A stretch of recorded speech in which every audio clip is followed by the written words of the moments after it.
اگر کبھی کسی کا راز پتہ چل جائے تو سب سے پہلے تو اپنے دل میں یہ بات سوچیں کہ ہم کوئی بے عیب ہیں، ہمارے اندر عیب کوئی نہیں، کمزوریاں کوئی نہیں، غلطیاں کوئی نہیں، کہیں کوئی ہم نے کبھی غلط حرکت نہیں کی، کبھی نہیں جھوٹ نکلا ہم سے۔ بھائی معصوم تو فرشتے ہیں یا نبی ہیں؟ تو اگر کسی کا پردہ سامنے کسی وجہ سے کھل ہی گیا ہے، کسی کی کوئی بات سامنے آ ہی گئی ہے، تو اس کا کیا مطلب ہے ایک ڈنڈورا پیٹنا ہے؟ میں نے پہلے بھی کہا تھا کہ اپنی ساری غلطیوں سمیت اپنے آپ سے پیار ہے، اور دوسرے کی ایک کا پتہ چل گیا تو اس سے کیسے نفرت شروع ہو گئی جی؟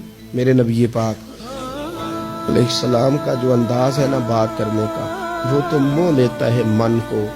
ابن ماجہ کے لفظ سنیے، نبی پاک علیہ السلام نے فرمایا کسی کی برہنگی اگر کہیں سے کسی کا کپڑا ہٹ گیا ہے تو دنیا میں اسے چھپا دے، رب قیامت میں تیری پردہ پوشی کر دے گا، اللہ پردہ پوشی تیری کر دے گا۔